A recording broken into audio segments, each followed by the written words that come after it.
नमस्कार दोस्तों, स्वागत है आप सभी का मेरे YouTube channel Mayank study point पे। और मैं हूं आपका होस्ट मयंक साव। और आज का हमारा वीडियो बिजनेस इन्वायरमेंट का है। आज के इस वीडियो में हम लोग कवर करेंगे बिजनेस इन्वायरमेंट के दो डिफरेंट टाइप्स के बारे में। तो पहला हमारा आता है इंटरनल इन्वायरमेंट और दूसरा आता है हमारा एक्सटर्नल इन्वायरमेंट।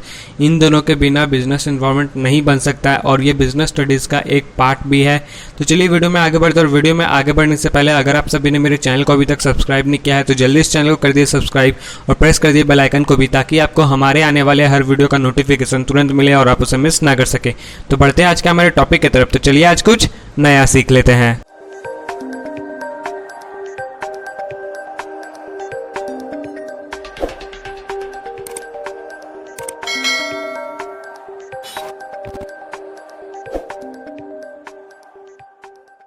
अब हम बात करें यहाँ पे बिजनेस इन्वायरमेंट के दो डिफरेंट टाइप्स की। तो सबसे पहले तो हम लोग यहाँ पे जानेंगे कि एक्सटर्नल फोर्स और इंटरनल फोर्स, या फिर इंटरनल इन्वायरमेंट और एक्सटर्नल इन्वायरमेंट होता क्या है बिजनेस इन्वायरमेंट के लिए और ये कितना इंपॉर्टेंट होता है।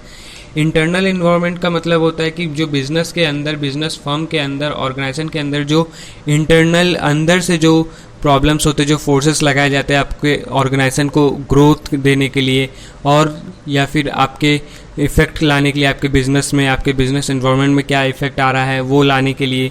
जो इंटरनल होता है वो अंदर से होते हैं और जो एक्सटर्नल होता है वो बाहर से होता है। बाहर से क्या फोर्स लग रहा है आपके बिज़नेस को ग्रोथ करने के लिए या फिर इफेक्ट देने के लिए, ये सब होते हैं इंटरनल फोर्स और एक्सटर्नल फोर्स। तो business environments refer to any kind of internal और external forces which have an effect on the functioning of the business is a positive और negative way. The environment may affect the business to the extent that there may be a need to modify or revamp the entire business. Types of business environment can be classified as follows. तो यहाँ पे जैसे कि मैंने आपको बताया कि business environments refer करता है इंटरनल और एक्सटर्नल फोर्सेस को, जो अंदर से क्या फोर्सेस लगाए जा रहे हैं और बाहर से क्या फोर्सेस लगाए जा रहे हैं उस बिजनेस के लिए, ताकि उनका जो रिज़ल्ट हो वो या तो पॉजिटिव में आए या तो फिर नेगेटिव में आए। ये सब किया जाता है। उनका फंक्शनिंग को चेंजेस किया जाता है, उनको रीवैन्यूअप किया जाता है, फिर उनका जो बिज़नेस इफेक्ट है उनको एक्सपेंड किया जाता है, उनको मॉडिफाई किया जाता है उनके बिज़नेस को बड़ा बनाने के लिए, ग्रोथ लाने के लिए और कुछ प्रॉफिट मैक्सिमाइज करने के लिए। तो सबसे पहले हम लोग यहाँ पे देख लेते हैं इंटरनल इन्वायरमेंट के बारे में। आज हम लोग इसके बारे में सब कुछ शॉर्ट डेफिनेशंस जानेंगे और नेक्स्ट वीडियो में हम लोग इसके पूरे अच्छे से डिटेल्स ब्रीफली हम लोग जानेंगे। इंटरनल इन्वायरमेंट के पॉइंट्स के बारे में अच्छे से जानेंगे, एक्सटर्नल इन्वायरमेंट के पॉइंट्स के बारे में अच्छे से जानेंगे। आज हम लोग इसे शॉर्ट डेफिनेशन में हम लोग समझेंगे। Internal environment it refers to the factory existing with a business firm. These main internal factors are considered controllable because the enterprise has control over these factors. The main internal factors which influences business decisions are as follows. तो internal environment जैसे कि मैंने आपको बताया कि वो business firm के अंदर जो होता है, जो काम चल रहा है उसको इफेक्ट देता है, उसको एग्जिस्ट करता है और उसे कंट्रोल करता है। बिजनेस फर्म के अंदर जो भी काम हो रहा है, जो भी प्रोसेस हो रहा है उसे कंट्रोल कर सकता है, उसे कंट्रोल करने में सहमत भी होता है, ताकि उसका जो बिज़नेस है वो अच्छा ग्रोथ करे या फिर उनका जो रिज़ल्ट है वो या तो पॉजिटिव में आए या तो नेगेटिव में आए। और ख़ासकर ये तो बिज़नेस के अंदर जो भी काम हो रहे होते हैं वो पॉजिटिव ही आते हैं। बहुत ही कम ऐसा आता है कि नेगेटिव आता है, लेकिन पॉजिटिव ही आता है और इसके कुछ मेन फंक्शंस भी है। तो सबसे पहला फैक्टर हम लोग का कल्चर फैक्टर का आता है, जिसके अंदर फाउंडर या फिर हम लोग टॉप मैनेजमेंट को बोल सकते हैं, वो अपने ऑर्गेनाइजेशन के अंदर एक वैल्यू दिखाते हैं, बिलीव दिखाते हैं, उनका एटीट्यूड कैसा होता है उसके कंपनी के प्रति वो जानने का कोशिश करते हैं। फिर वो अपने ऑर्गेनाइजेशन को कितने स्ट्रांगली तरीके से इन्फ्लुएंस करते हैं, उनके मेंबर्स को, उनके अंदर के एम्प्लॉयज़ को जो उसमें काम कर रहे होते हैं, उनके वर्कर्स को किस तरह से इन्फ्लुएंस कर रहे होते हैं अपने कंपनी से प्रॉफिट मैक्सिमाइज़ करने का, अपना प्रॉफिट से अपने कंपनी से अच्छे प्रॉफिट मैक्सिमाइज़ करने का। उनको ये सब देखना पड़ता है, उन अपने ऑर्गेनाइजेशन को किस तरह से सक्सेसफुल बनाएंगे ये सब उन्हें देखना पड़ता है, संभालना पड़ता है। ये होता है उनका कल्चर। फिर आता है मिशन एंड ऑब्जेक्टिव्स। उनका मिशन एक ही होता है और उनका ऑब्जेक्टिव्स भी यही होता है कि ज़्यादा से ज़्यादा प्रॉफिट जो है वो उस ऑर्गेनाइजेशन से प्रॉफिट कर पाए, मैक्सिमाइज़ कर पाए एज्यूम कर पाए अपने उस प्रॉफिट को। चाहे उनका मिशन तो बहुत सारा होगा, कोई अलग मिशन, हर दिन आपका अलग मिशन आपका ऑर्गेनाइजेशन में आपको देखने को मिलेगा, लेकिन आपका ऑब्जेक्टिव बस एक ही होगा। मिशन का मतलब यहाँ पे हम लोग बोल सकते हैं कि टारगेट, आपका टारगेट हो सकता है बहुत सारा अलग अलग डिफरेंट टाइप्स ऑफ टारगेट हो सकते हैं, लेकिन आपके ऑब्जेक्टिव्स जो होंगे वो सिर्फ और सिर्फ एक होगा कि आपको किसी भी टारगेट से प्रॉफिट मैक्सिमाइज करना है, एज्यूम करना है। ये होता है मिशन एंड ऑब्जेक्टिव्स। फिर top management structure. Top management structure में क्या होता है, आपको बिजनेस डिसीजन लेना पड़ता है सही तरीके से कि आपका बिजनेस कितना जल्दी ग्रोथ करेगा, किस तरीके से आपका बिजनेस चलेगा। आपको अपना ऑर्गेनाइजेशन चलाने के लिए, अपना बिजनेस इन्वायरमेंट समझने के लिए आपको बिजनेस डिसीजन भी ठीक से लेने पड़ेंगे, चाहे वो टॉप लेवल के मैनेजमेंट से हो या फिर आपके एम्प्लॉयज़ से हो। आपको एक अच्छा रिलेशनशिप बॉन्ड बनाना पड़ेगा ताकि आप डिसीजन लेने में सही चुन सके, सही डिसीजन आप लोग ले सकें। फिर पावर स्ट्रक्चर। पावर स्ट्रक्चर में यही होता है कि जो शेयर होल्डर्स होते हैं टॉप लेवल या फिर दूसरे मिडिल लेवल या लोअर लेवल, इन सभी कोई भी डिफरेंट लेवल से आप अच्छे से रिलेशनशिप आपका कैसा है, उनके अंदर बॉन्ड कैसा है आपके प्रति, ताकि जो आपका फर्म है, वो जो आपका ऑर्गेनाइजेशन है वो अच्छे से काम कर सके, उसके अंदर इंटरनल जो भी प्रोसेस हो रहे हैं वो अच्छे से हो सके। तो इसके लिए आपको अपना रिलेशनशिप भी, चाहे वो आप बोर्ड ऑफ डायरेक्टर्स हो या फिर इंटरनल या टॉप लेवल मैनेजमेंट हो, किसी से भी हो, तो आपको हर डिपार्टमेंट से एक अच्छा रिलेशनशिप रखना पड़ता है, बॉन्ड बनाए रखना पड़ता है। ये तो था हमारा इंटरनल इन्वायरमेंट। अब हम लोग बात करें यहाँ पे एक्सटर्नल इन्वायरमेंट का। तो एक्सटर्नल इन्वायरमेंट का मतलब होता है it refers to factor existing outside a business firm. This external factors are considered to be uncontrollable because the enterprise has no or partial control over these factors. Further, external environment can be divided into two types, micro environment and macro environment. external environment वो होता है जो बाहर से आपके business को, firm को problems create करते हैं या फिर प्रॉफिट दिलाते हैं आपके बिजनेस फर्म को। खासकर ऐसा होता है कि आपको बाहर से क्या फोर्सेस लग रहे हैं, क्या इकोनॉमिक इन्वायरमेंट है, क्या कस्टमर का डिमांड है, क्या सप्लायर है, कैसे कॉम्पिटिटर्स हैं, कैसा आपका कंपनी इमेज है, ये सब बताया जाता है। क्या पॉलिटिकल इशू है, पॉलिटिकल इन्वायरमेंट क्या है, ये सब बताया जाता है। तो यहाँ पे एक्सटर्नल इन्वायरमेंट को इस तरह से बताया गया कि एक्सटर्नल इन्वायरमेंट को कंट्रोल, बाहर से जो भी सामान, जो भी फोर्सेस आपके लग रहे बिजनेस में, बाहर से जो एक्सटर्नल फोर्सेस जो लग रहे हैं उसे कंट्रोल करना आसान नहीं होता है, वो कंट्रोल नहीं हो पाते, वो अनकंट्रोलेबल होते हैं, उसे कंट्रोल करना मुश्किल है।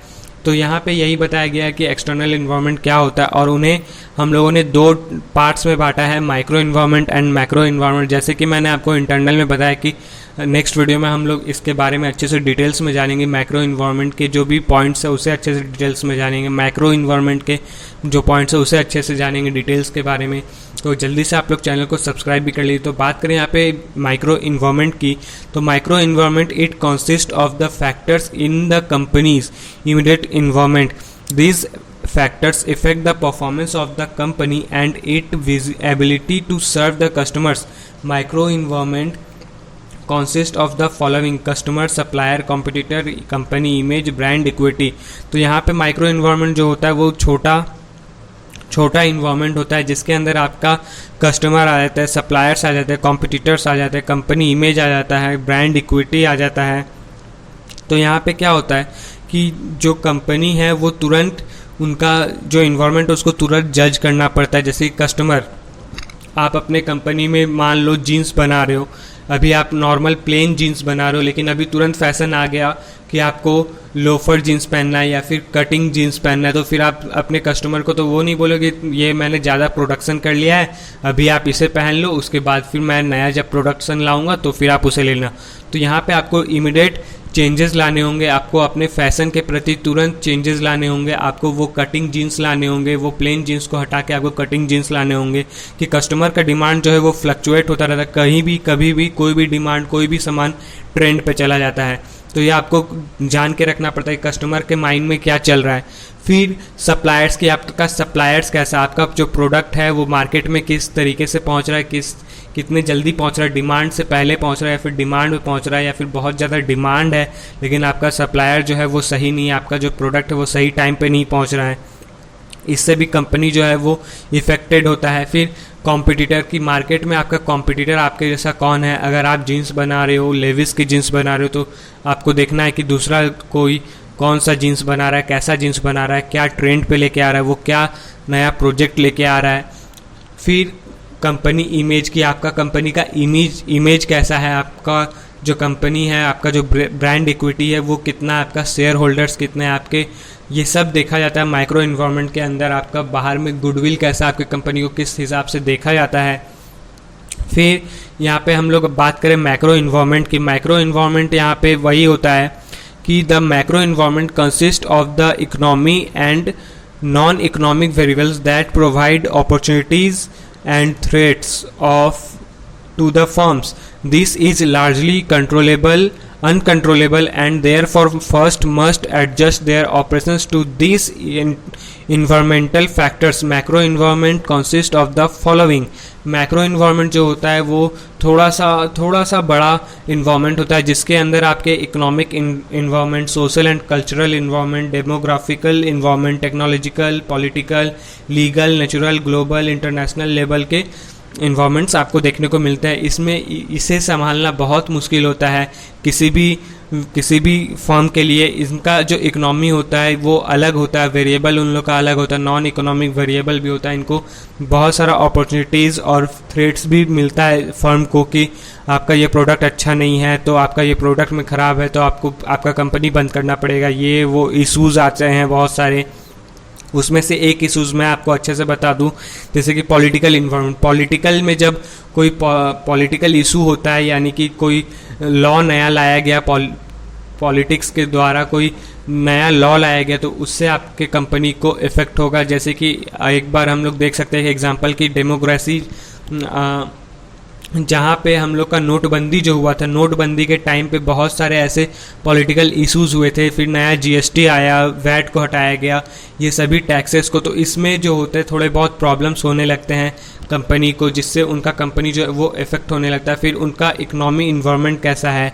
फिर सोशल और कल्चरल इन्वायरमेंट में यहाँ पे बोला गया कि जो कस्टमर्स है वो आपको किस तरीके से आपके सामान को खरीद रहे हैं, चाहे वो सोशल तरीके से, ऑनलाइन तरीके से खरीद रहे हो, या फिर एडवर्टाइजिंग देके खरीद रहे हो, या फिर आपको किसी कल्चरल इन्वायरमेंट में लेना पड़ रहा है, या फिर डेमोग्राफिक इन्वायरमेंट। डेमोग्राफिक में आपको यहाँ पे देखने को मिला डेमोग्राफिकल में कि आपका जो इन्वायरमेंट है वो किसके ऊपर आपका बेसिस है, वहाँ का पॉपुलेशन क्या है, उसका जेंडर, वहाँ का जेंडर क्या है, आपका वहाँ बच्चे कैसे हैं, उसका डिमांड वहाँ का कैसा है, आपको उसके ऊपर देखना होता है। फिर टेक्नोलॉजिकल की, जैसे कि अमेज़ॉन हो गया, फ्लिपकार्ट हो गया, ये सब टेक्नोलॉजिकल इन्वायरमेंट है। फिर पॉलिटिकल, जैसे कि मैंने आपको बताया कि जब नया सरकार आता है तो वो अपना नया सरकार जो होता है वो कुछ अपना नया लॉ लेके आता है, नया इशू लेके आता है, तो नया कंडीशंस लेके आता है, तो उससे भी कई बार ऐसा होता है कि इन्वायरमेंट में थोड़ा बहुत बिजनेस इन्वायरमेंट में प्रॉब्लम्स क्रिएट होते हैं।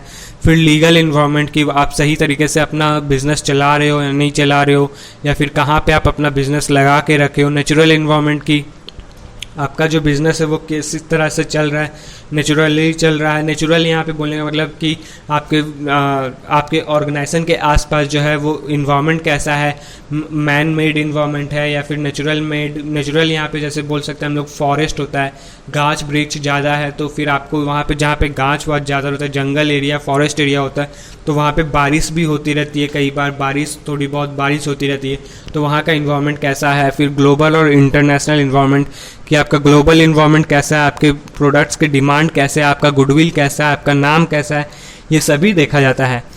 तो दोस्तों आज के लिए बस इतना ही। उम्मीद करता हूँ कि आप सभी को मेरा वीडियो पसंद आया होगा। तो जाते जाते वीडियो को लाइक करें, और अगर आप चैनल पर न्यू हैं तो चैनल को सब्सक्राइब करें और प्रेस करें बेल आइकन को भी, ताकि आपको हमारे आने वाले हर वीडियो का नोटिफिकेशन तुरंत मिले और आप उसे मिस ना कर सके। तो मिलते हैं हमारे अगले वीडियो पे, तब तक के लिए जुड़े रहें मैंग स्टडी पॉइंट के साथ, और वीडियो को पूरा देखने के लिए आपका बहुत बहुत शुक्रिया।